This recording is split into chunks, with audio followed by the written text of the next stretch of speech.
Hello you beautiful people, welcome back to the Hike Plays video. Today we are going to be doing a beginner's guide for Pet Remake. Now a lot of you are going to be starting the game new. You're going to go down into the description of this video, click the link and, join this game. And you're wondering, well, Hike, where do we start? Like, what's the best practice? How do we, progress? Where are we going with this? And honestly, the first thing you want to be doing in this game is coming straight into the bottom right corner, selecting the stages and pushing your stages as far as you can. As you can see, I mean, I'm only a couple of days in and I'm already on stage, 10? You want to just be pushing this as much as you can. Typically, your first breakpoint should be at 1-5. So when you do get to, if I was to go all the way back here, to stage 1-5, kill this Greninja, you should be able to come back to the main stage. And what that's going to do is it's going to let you see this menu for the first time realistically. And you're going to come down into the cog icon, which is actually just behind my face. It's next to this little headphone icon over here. Once you click on the cog, you're going to be able to click on gift codes and enter gift codes. If you look at the description of this video, you will see the active gift codes right now in the game. Activate them, you are going to be able to get some summons, you're going to also be able to get some gems, and you're also going to get your first S+ Pokemon. Now, it is very important who you pick. I mean, it is and it isn't.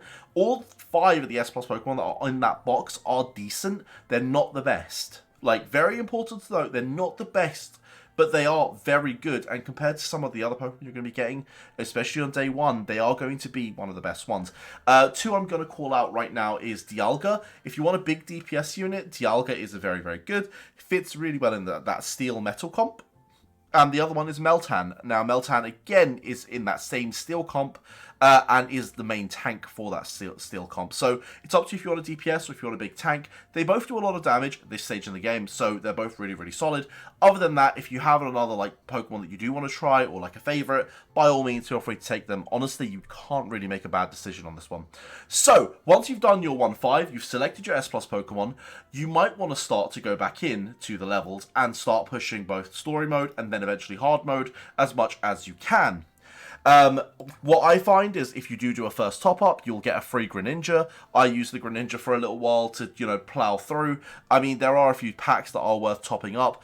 One pack that I really do recommend, above all else, is actually coming in to here and picking up the monthly subscriptions. They're normally quite cheap, affordable, and quite decent. You actually get a lot of gems, and this is daily, by the way. You're getting 3,000 gems here, 7,000 gems here every single day for free. For free, once you make that payment. And then you also get the legendary universal shards, which are super, super awesome.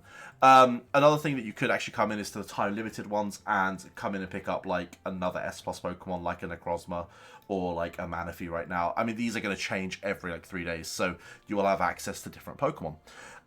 Probably depending on when you watch this video. But let's say you didn't want to spend anything for whatever reason, then you won't get the Greninja, you won't get those ones, you'll only get the free S+ that was given to you. Then you want to start targeting some free-to-play units. So we're going to call them these yellow units.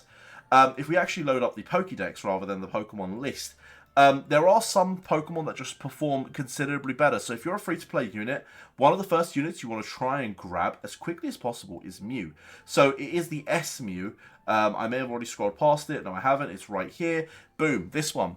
It's an AoE damage dealer, and honestly, the thing you're going to be using it for is its stun. It has a stun and a stealth ability, and it's going to be pushing you in the arena very, very far. It is a super, super good Mew. This is something that you want to be rushing within your first couple of days. There's lots of quests that you could be doing to get Mew shards. It is completely free to play, guys. Before people go hound at me, it is free to play, and you can pull it from the summons as well. So Mew is a phenomenal starter unit if you do pick him up. Another really good starter unit and a tank for the team is Tyranitar. So again, we're looking at the S's. I'm not going to pick out any of the S+. All the S+ are considerably better, but listen, if we're going to go free to play, we need to know which units are good. The Tyranitar is the other one. So this Tyranitar is a huge damage dealer, and when it takes lethal damage, it goes completely invulnerable to death, and it's going to then deal another big burst of damage. It just means you've got that big front line that just sticks around for a little while longer. It will help you clear stages. You're one of the best DPS in the game.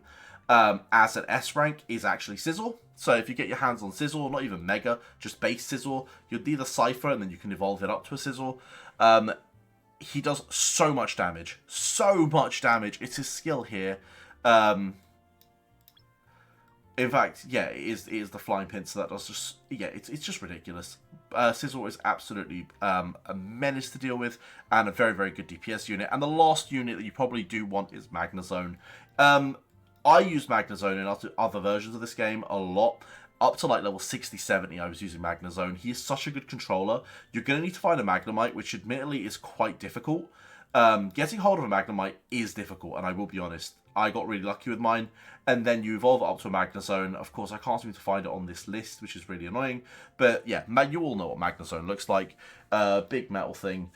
And it's just a fantastic controller. So again, there's some free-to-play units that you can be aiming for. Once you're done with that, guess what I'm going to say, boys? Go back to stages. Push as hard as you can once you level those guys up. Leveling up a unit is super, super simple. You come into Pokemon, you select the Pokemon that you want to level up, and then hit quick level, feed it. And then you can break through and do all the other bits you need to get as strong as you can. First day, you want to try and aim to at least clear that level 30 mark, and then progress from there. Hopefully you'll be able to go even beyond that. So there's like a little threshold. Now, it's important that you do use your gems semi-wisely. You're going to want to come up to the top here and buy stamina. As you can see, I'm buying maximum stamina daily at the minute. Maybe you don't want to buy maximum stamina, because if you're not going to spend, you might have sort of a more finite amount of diamonds. Personally, I have quite a large sum of diamonds, so I'm happy to spend that all on stamina. And guys, diamonds are super, super easy to make, so do not worry too much about them. But I'm personally buying as much stamina as I can, because most of the game's features are locked behind. Some of the cool features in this game, such as runes, are locked behind level 66. You want to try and get to level 66 so you can buy runes. Level 80 unlocks Rotom. Now, Rotom is going to let you do a lot of that menial daily tasks in one click of a button. So it's like a mass sweep for all your dailies. These are sort of milestones that I want to hit as quickly as I can, so that this game becomes even more enjoyable for me down the line. And in order to do that, if I can speed that up by buying XP, I will. It just makes perfect sense. And as I said, diamonds are really easy to get. A lot of you are going to say, how can I actually get diamonds? Well, there's lots of events in the game that's going to give you free diamonds. On top of that, we have like Lucky Meowth, which rolls around once a month. It might roll around a little sooner, who knows? And then you also got the arena. You want to make sure you come to your arena and push day one as hard as you can, because the arena rewards are given out daily. If we actually come into ranking over here, or is it maybe in the rules section? There you go. So as a rank 4, I actually get 200 diamonds every single day. So the higher you push, the more diamonds you're going to get every single day. It is kind of important, and you do get your first time rewards as well. So first time for being the highest possible rank you can be, you will get rewards. Arena is very giving when it comes to diamonds. So yeah, make sure you go and do your arena, go get your diamonds. You'll enjoy that long term. Now, if you want to try and purchase things in the game, we did sort of touch upon it at the start, but I do recommend the monthly pass. The monthly pass is always a good place to start, and then proceeded with that, you want to try and pick up some of those like really cheap S+ Pokemon. You'll see people in the rankings right now as well. Like, I'm looking at my server, you can see everyone's got like one S+. What they've done is they've gone and spent like $1 and picked up one of each copy effectively, and that's it. That's all they've done. There's no like major spending. So again, if you want to just like bypass the S Pokemon and go straight to the S+, it is a very small fee to be able to do that, which is, you know, absolutely, you know, great. Other ways to get those S+ Pokemon is saving your diamonds, guys. It's important to save your diamonds, and saving as much diamonds as you can. Like, use them for stamina. Other than stamina, you shouldn't really be using your diamonds on much else. Events like the red draws, or the legendary summons as they're called, it's going to cost you about 20k diamonds to get a copy of one of these Pokemon. Now, these change every, I think, 4 days, 5 days roughly. So, new ones rotate every 4 or 5 days, and there is a large pool of S+ Pokemon that will appear here. So, it is important that you save your diamonds for the ones that you do want, and when the time comes, you can summon that way. You will also get given shards, so if you actually look at the rewards, you do get given shard boxes and red shards, so realistically, you don't need like 12 copies to max it. You'll be able to use those shards to make up the difference anyway, but it is about 20k to summon one of those, and I do have a video on the channel actually showing that, so go and check that out. The other one is Bidding War, and Bidding War is typically the better, more value for money way of doing it. We are going to do a video on Bidding War, so maybe if you go onto my channel, type in Bidding War, it will come up with a video, and you should be able to see how Bidding War works there. It is the more cost-effective way of getting shards to gems, and it is the way I actually recommend you do it. But if you can't, if you're not patient enough, red draws are a fantastic way of doing it as well.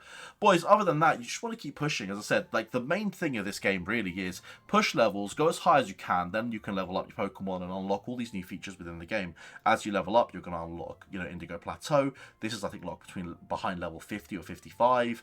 The global one's locked behind like level 50 something as well. In fact, cross servers locked behind 58.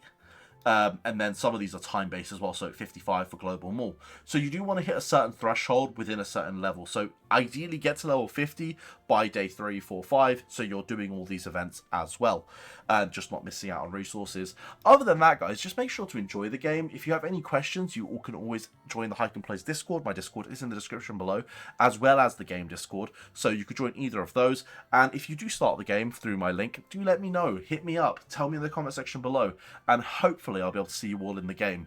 I'm on server 26 if you guys want to come and say hi. Other than that, boys, have a wonderful rest of your day, and I hope you enjoyed this video. Peace!